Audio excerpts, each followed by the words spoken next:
cozy surroundings for the next episode of the Westwood Living Podcast. We are in the domicile of Drew Chase, the man who you know is the owner of Arch Orthodontics. Good morning. Good morning, Tom. How are we doing? Welcome to my kitchen. I gotta lower your volume there a little bit. Oh, yeah, this sorry. is great. Very chill. We got the fire going over there. The music's playing in the background. This is my kind of setting for a conversation like this. First of all, thank you so much for your support of Westwood Living. It's been great to get to know you because think about it. What was it, February or March? Like, we'd never really met each other. So right. The evolving friendship has been a great benefit to me. So I appreciate that. It's my pleasure. I enjoy it as well. I really, it's been an interesting community. I haven't had an opportunity to do anything like this in the past, where we actually get to know the editor of any type of periodical that we're involved in. It's kind of like, here's the money and here's your ad and see you later. So it's actually been quite nice to be part of the community, embedded in the community in which I live, and it's exciting that you're here too. Very cool. I appreciate that. What I like to do is learn more about you and the history of how you ended up where you are. I know that there are many Arch locations, so we can get there eventually. But where did this fire burn in your belly? How did you become ultimately an orthodontist? That's a great question, and I laugh about it a lot looking back on it historically. It was never my interest growing up. I come from a family of divorced parents. I grew up in the Bronx with my mother, and my father was up here, starting an orthodontic career when I was a child. And he never promoted the business, never pushed me to get into the business, and I never really had an interest till I got to college. And I had a conversation with one of my uncles who was at the time practicing general dentistry in New York City and had just gotten accepted into the orthodontic program at BU. I'm a freshman in college, and his other nephew, who I kind of grew up as my brother, but he's my cousin, we're living together up at school, and he was a sophomore and always wanted to be a dentist. My uncle called me up and said, "Hey, man, what do you want to do with your life?" And I said, "I don't know, be in business." And he said, "Oh, that's cool." He goes, "Everything about orthodontics." I was like, "God, no. Why would I want to do that?" He's like, "Well, look, it's a great lifestyle." He's like, "You're phenomenal in math. You're phenomenal in sciences." He's like, "You're incredibly artistic. You're super social. All of those are the buttons for orthodontics." And I said, "Well, it's interesting. I never gave it any thought." He's like, "I'm going to leave you with one thing. It's also a business." And he hung up the phone. Boom. And boom. And I dropped was a little mic on you there. Right, exactly. And I sat back in my chair. I remember exactly where I was sitting. I sat back in my chair, and we didn't have wireless phones back then. I was sitting in my dorm room, and I was on a telephone that might have been a rotary. I think it was a push-button phone. And I hung up the phone, and I said, it is a business. And I love art, and I love science, and I love math, and I'm social, and I think I can make this work."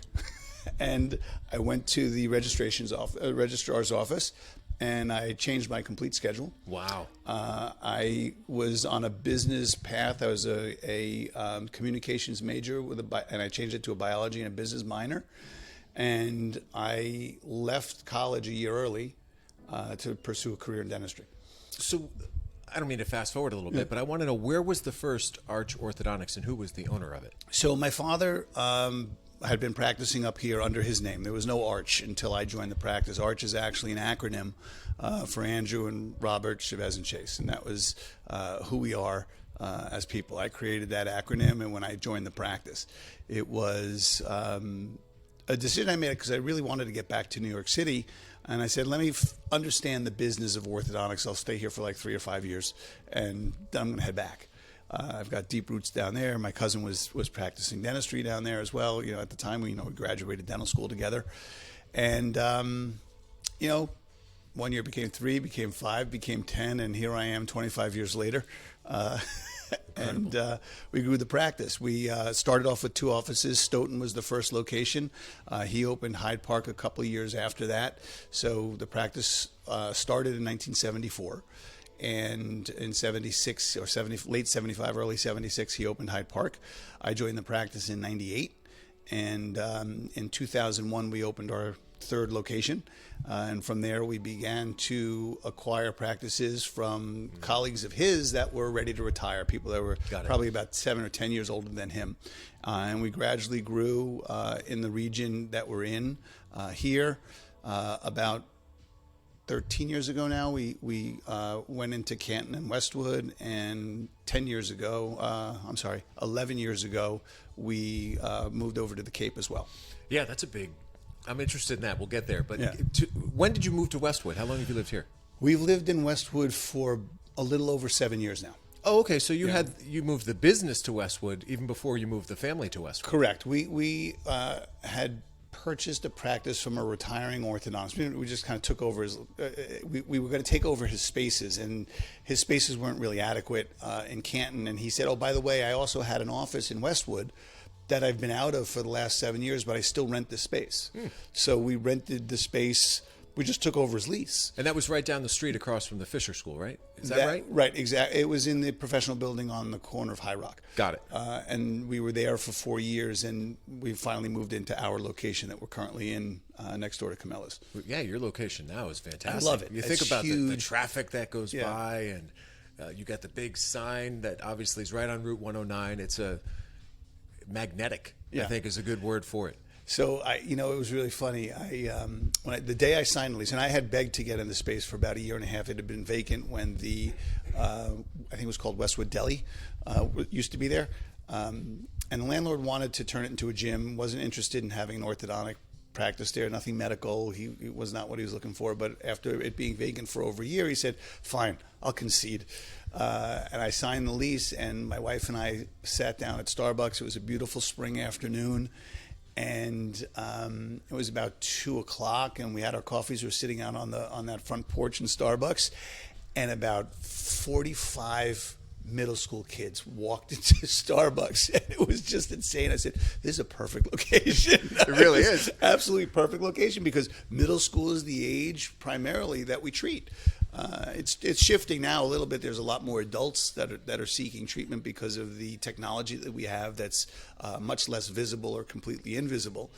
But to have that proximity to the schools and the beautiful location that we have, it's just fantastic.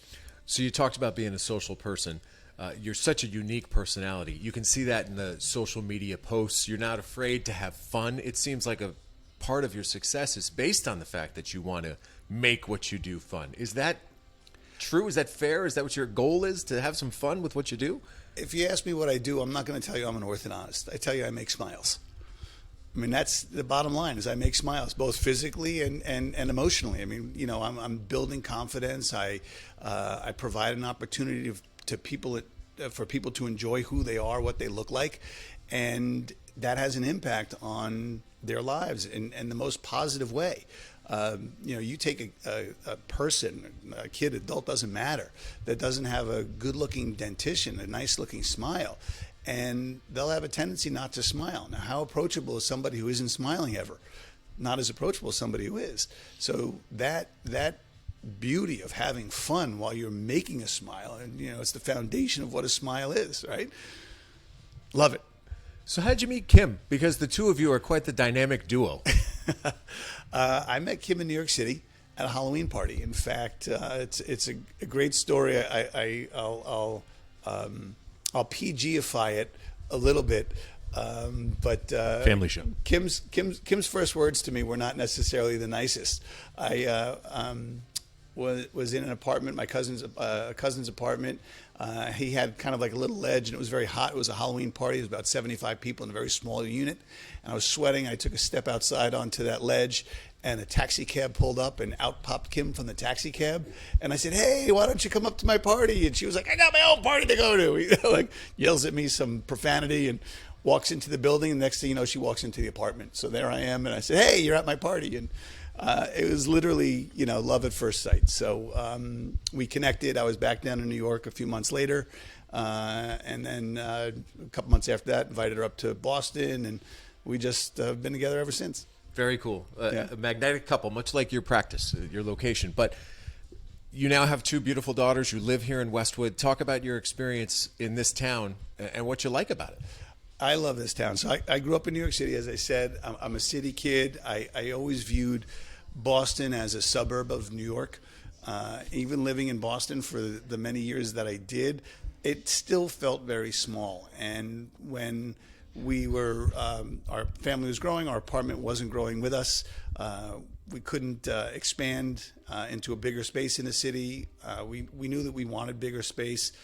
We moved to Westwood. It was a town that we had a practice in. It's a wonderful community. It's got great school system. And I said, look, I need to be in a place that's close to our offices with great schools. And we spent a long time looking for Westwood, and we found a great place.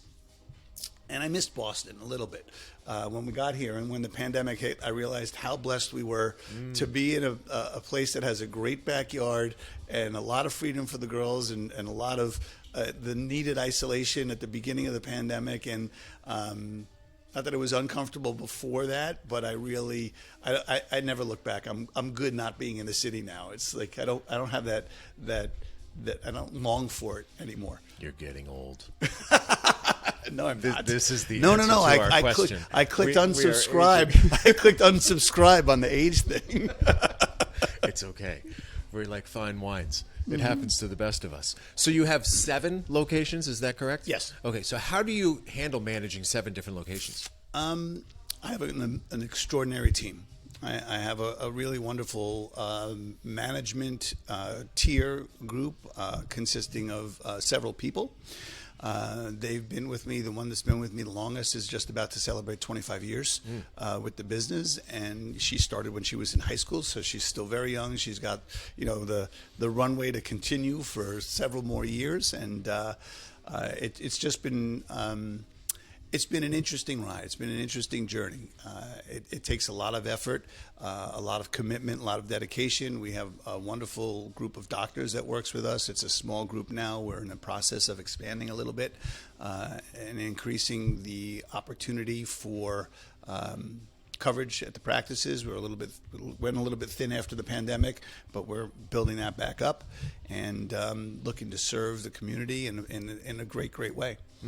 So a lot changes over the years during your career, and some of that is technological.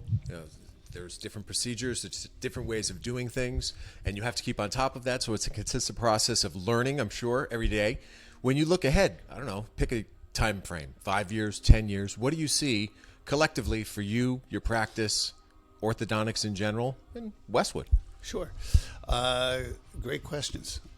What do I see for me? A continued personal growth, continued professional growth, continued growth in terms of love for the family and what we can do with each other and for each other. I think that the heart of any community is the dedication of a family to itself and to their neighbors.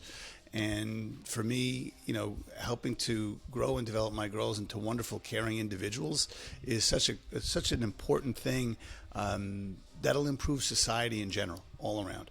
Orthodontic technology is booming. I mean, it's years ago it was like, we're the only office with the digital X-ray. Now, that's the standard. If you go back a lot in dentistry, back to the 80s and before, they didn't use gloves in dentistry. They didn't sterilize the same way. They wiped instruments with alcohol pads, and they didn't do sterilization. It's come a long way, but where we are with computer technology, how we move teeth, there's so much digital application that allows us to perform what we do at a higher level, a better level. The sensitivity of the lasers, the scanners, we don't take impressions anymore. We use a photo scanner of the teeth, so you don't have to have that goopy pink material in your mouth for a minute or 2 minutes, or the worst material that's in there for 5 minutes to get a really good impression of the detail of the teeth. It's booming. There's a company by the name of Brias who has a product called Brava. It's a lingual system, which means it's behind the teeth. And it's creating a new category of tooth movement called independent tooth movement, which allows the teeth to move more efficiently and more effectively because there's no interdependence from one tooth to the next by a single wire. Each tooth gets its own individual mechanical system, and that system is actually even available for the outside of the teeth. So we're moving teeth at a faster rate, a more effective rate, a more efficient rate, and safer because the teeth are moving with less significant forces to get where they need to go. Aligners have been around. Everybody knows the word Invisalign. There's about 30 companies now that provide clear aligners, and some of them I think are better than Invisalign. Some of them actually have newer materials, and so just because you're the oldest in the category doesn't mean that you're the best in the category in all aspects. The treatment planning softwares are changing that help support three-dimensional treatment planning in a different way. So we have a lot of great things on the horizon and early development. It's a really exciting time to be in dentistry. Listen to you. You just got really smart doctor on me right there for like the last 2 minutes. Like that. If that didn't prove his intelligence and what he knows about his line of work, I don't know what will. You didn't answer though what you'd like to see from our town. What do you think about the future of Westwood? I think Westwood is great. I love the development down in Islington. It's creating a community and a kind of almost like an epicenter of where to go. I think that we've got the new school that's coming in is going to be wonderful growth opportunity for the community. I'd love to see a sidewalk on Clapboard Tree Street. So if those people are listening, I really think that's an important thing. You know, it's a major thoroughfare, and it brings you to a lot of the schools, and it really is, I think, the best community. We're close enough to two cities. You've got Providence, you've got Boston, and you're in a great community with very smart people, very committed people to the development. My wife is on the Westwood Community Chest, which is providing help and resources for families that have some challenges from a financial perspective. The fact that the community is so embedded in supporting its neighbors is really wonderful. I think the education system is great. I think that, you know, we consistently see great marks in the standardized exams. I think we continue to grow as a focus of our youth, and it's best community. I think it's the best community. Great stuff, and you're a big part of it. So I appreciate your support once again. Look forward to taking our friendship further as these months progress. And thanks for the time for doing this. And if you can ever think of any other good ideas of other people we should showcase and talk to, please let me know. Absolutely. That is Dr. Drew Chase, Arch Orthodontics, the expert contributor in orthodontics in Westwood Living. Thanks a lot. Thank you.